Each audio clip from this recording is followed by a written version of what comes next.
दोस्तों, आप IPL match तो हर दिन देख रहे होंगे और आपके साथ साथ करोड़ों भारतीय देख रहे हैं। लेकिन क्या आपको पता है, यूपी के आगरा में जहां पर के बताया जाता कि योगी का राम राज्य है, वहां पर इस आईपीएल के सट्टे की वजह से एक औरत की जान चली गई। क्योंकि यूपी की योगी सरकार की पुलिस ने ऐसा कुछ कारनामा कर दिया है कि उनकी करतूत की वजह से एक महिला ने आत्महत्या कर ली।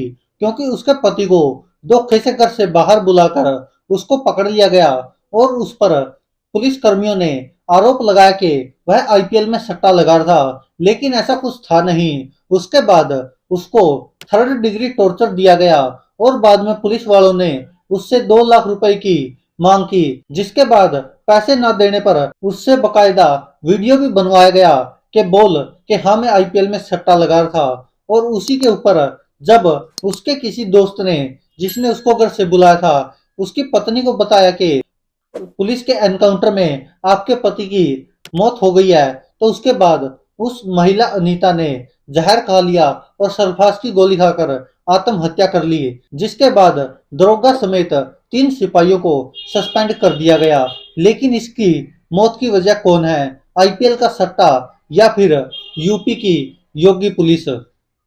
दोस्तों, आपको सुनने में लग रहा होगा शायद कि यह किसी फिल्म की कहानी है, लेकिन यह एक हकीकत है।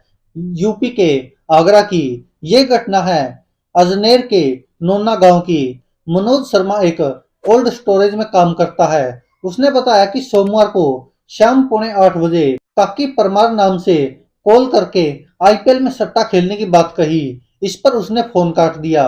इसके बाद गांव नगला मोहरपाल के रहने वाले रवि पचौरी ने मनोज को फोन कर उधार दिए हुए 20,000 रुपए वापस करने की बात कही।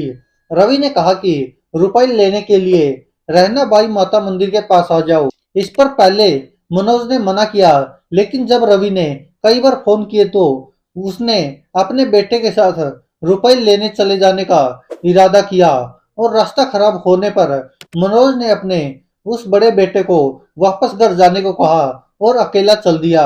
जब कुछ दूर पहुंचा तो कार सवार 4 लोगों ने उसे घेर लिया, जिसमें से 3 लोग पुलिस की वर्दी में थे। उन्होंने मनोज को जबरन कार में लाद लिया और अपने साथ सरंज चौकी ले गए, जहां आईपीएल में सट्टा खेलने की बात कहकर उसकी बेरहमी से पिटाई की और थर्ड डिग्री टॉर्चर किया गया। आरोपियों ने कहा कि 3 साल की जेल होगी, अगर बचना है तो 2 लाख रुपए दो। पुलिस कर्मियों ने उसका फोन छीनकर स्विच ऑफ कर दिया। इस दौरान रवि पचौरी भी चौकी में मौजूद था। रवि ने रात 10:30 बजे उसकी पत्नी को फोन करके कहा कि मनोज पुलिस एनकाउंटर में मारा गया।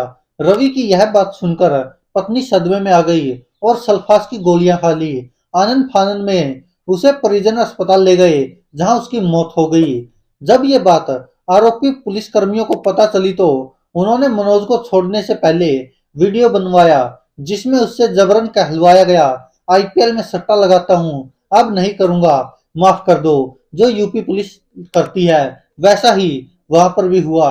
घटना संज्ञान में आने के बाद एसपी खेरागढ़ महेश कुमार को मौके पर जांच के लिए भेजा गया।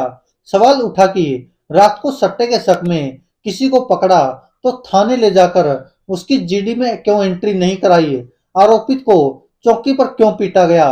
कटघरे में आए पुलिस कर्मियों के पास इन सवालों के जवाब नहीं थे, तो एसपी खेरागढ़ महेश कुमार की प्राथमिक रिपोर्ट के आधार पर पुलिस आयुक्त ने चौकी सरेंद्र पर तैनात दरोगा इजहार अहमद, सिपाही सागर चौधरी, नीरज कुमार और कुलदीप कुमार को निलंबित कर दिया। पुलिस कर्मियों के खिलाफ विभागीय जांच के भी आदेश दिए गए हैं। बताया जा रहा है कि पुलिस की मंशा आईपीएल का सट्टा पकड़ना नहीं थी। पुलिस की मंशा तो 2 लाख रुपए वसूली थी। इसी अवैध वसूली के कारण एक महिला की जान गई। सनसनीखेज वारदात के बाद वर्दी वाले अपने साथियों को बचाने में जुट गए। जिन गुर्गों की मदद से वसूली का जाल बिछाया गया था, उन्हीं के ऊपर अपहरण और खुदकुशी के लिए दुष्प्रेरित करने के मुकदमे में नामजद किया गया है। मनोज शर्मा के परिजन और रिश्तेदारों का आरोप है कि अधिकारी पुलिस कर्मियों को बचाने का प्रयास कर रहे हैं। मनोज पर लगातार दबाव बनाया जा रहा है। उससे यहाँ तक कहा गया कि सट्टा करता है, यह साबित करने में ज्यादा समय नहीं लगेगा, कई गवाह आ जाएंगे। सूत्रों की माने तो कई तहरीर बदलवाई गई। पुलिस ने उसी अंदाज में तहरीर लिखवाई जिसमें पुलिसकर्मी बच रहे थे। पीड़ित परिवार को यह एहसास कराया गया कि रवि पचौरी और काकी परमार ही मुख्य आरोपित है। उन्होंने ही पुलिस को गुमराह किया गया होगा।